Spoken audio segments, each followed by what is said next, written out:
this experiment, we measure Young's modulus of a breath bar by flexural vibrations.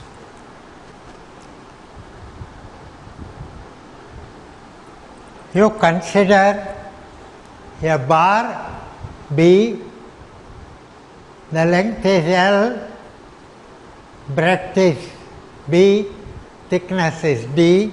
There is such a bar here, and this bar is clamped at one end and free at the other end. It is clamped here, free at this end. The natural frequencies of such a bar, natural frequencies means frequencies with which it will vibrate by itself. The natural frequencies of such a bar are determined by the differential equation y into b d cubed by 12 d power 4 u by dx power 4 minus rho omega square u is 0. Here y is the Young's modulus of the material of the bar, rho is its density, omega is 2 pi times frequency of the bar, and u is the displacement of the bar. This quantity Bd cubed by 12 is called the geometric moment of inertia of the bar. If you take a string, then it will involve d square u by dx square, whereas for a bar it is d power 4 u by dx power 4. One consequence of this is that the frequency of the bar varies as 1 by L power 4, 1 by L square. Frequency square varies as 1 by L power 4. For a string, this is d2u by dx square, so square of the frequency will vary as 1 by L square, or frequency will vary as 1 by L. Here square of the frequency will vary as 1 by L power 4 and frequency will vary as 1 by L square. Should I continue?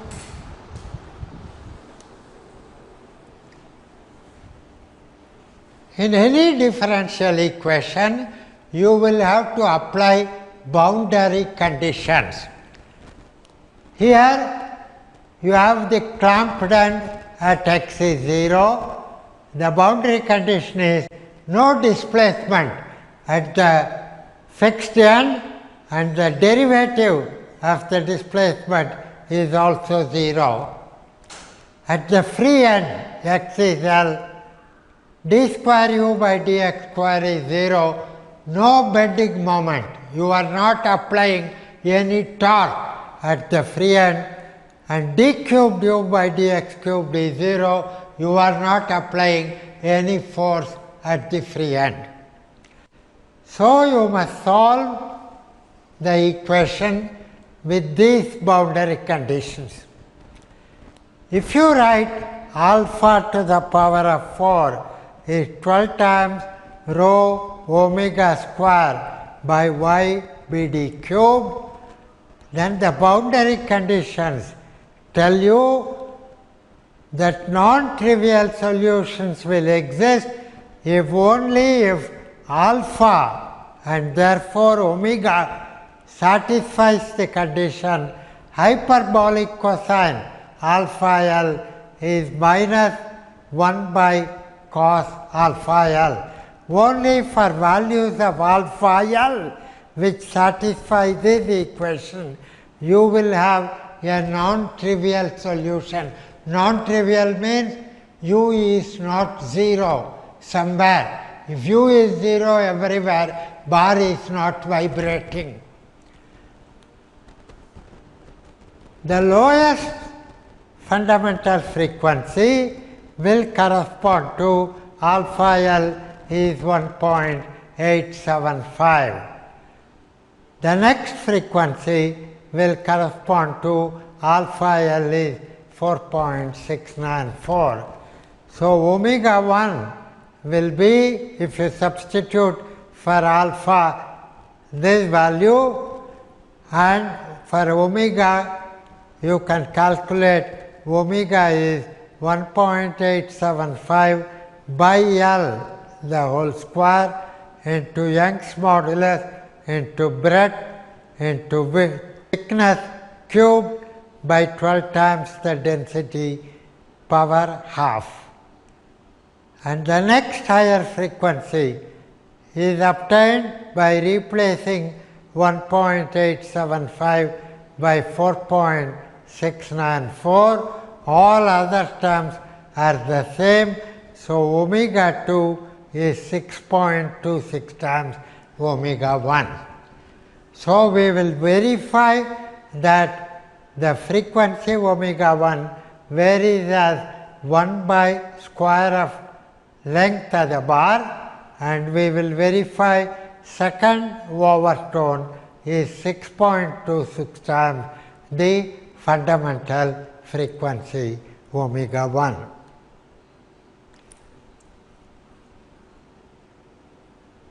To measure the natural frequency omega 1 and omega 2, we use the principle of resonance.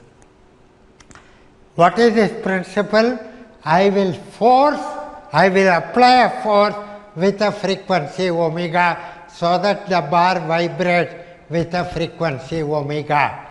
When omega is equal to the natural frequency omega 1, bar will vibrate with a very large amplitude. This is called resonance, and we will use this to find omega 1. So, I have a lightweight bar. You must focus on this. Here. I have a lightweight brass bar which I can clamp by tightening these four screws. This is the length of the bar, and I can vary the length of the bar by unscrewing the clamps, pulling the bar or pushing the bar inside and then clamping it. So, I can adjust the length of the bar. At the free end of the bar, I have a lightweight magnet, permanent magnet. I have a coil here. I have a coil here with an iron core through which I can pass an AC current. So, the coil will produce an oscillating magnetic field which will act on this magnet and set the bar in vibration. When I change the length of the bar, I can bring this coil, the coil moves on a rail, I can bring this coil so that it is opposite to the magnet here. So, this is the magnet. I can bring the coil opposite the magnet by moving the coil on the rail. I connect this coil to a power amplifier. I cannot directly connect it to a signal generator because signal generator will not give power. So, I connect the signal generator output to the input of a power amplifier, and the output of the power amplifier I connect to the coil. I set the voltage, peak to peak voltage of the signal generator around 7.85 or 8 volts, and the frequency I set 30 hertz. I switch on the power supply. You will see that the bar is vibrating with a small amplitude. I adjust the frequency, I lower the frequency.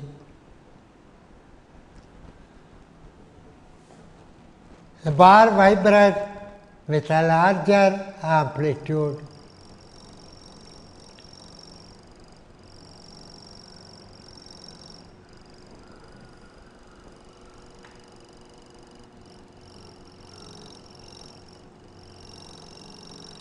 At this frequency, the bar is vibrating with a very large amplitude. You can see the bar is vibrating with a very large amplitude.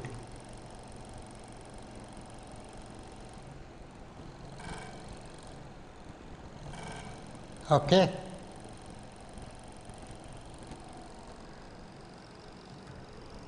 So I note the frequency, it is 23.2 hertz. So at 23.2 hertz, I get resonance. That means this frequency is the fundamental frequency of the bar of length this magnitude. To measure the overtone, which is 6.26 times larger than this, I change the range. Then I bring the magnet coil closer. I bring the coil closer to the magnet.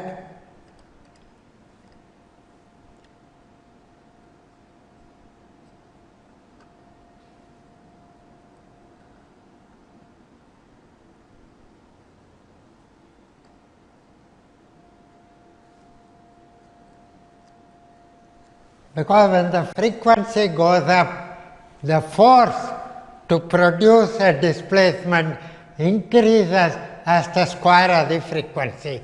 So I bring the coil closer, force is increased for the same current. Now I reduce the frequency starting from something like 150.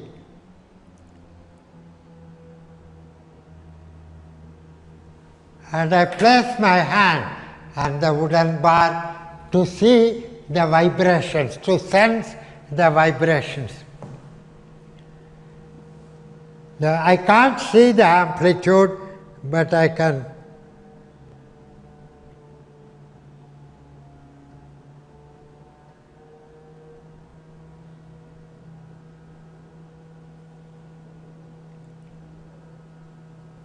I feel a large sensation when the frequency is 161 hertz. That is the second overtone. You can either feel here or you can touch here and you can feel it. Because the amplitude will be very small. I can't see it, but I can feel it here. So note this frequency. The ratio 161 by 23 is roughly 6.3.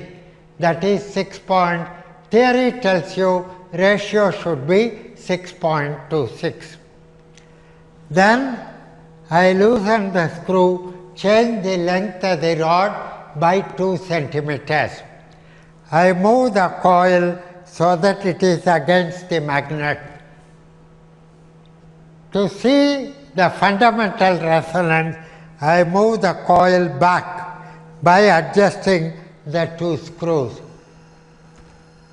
I change the range to something like 30 Hertz, change the frequency so that you get a very big amplitude of vibration.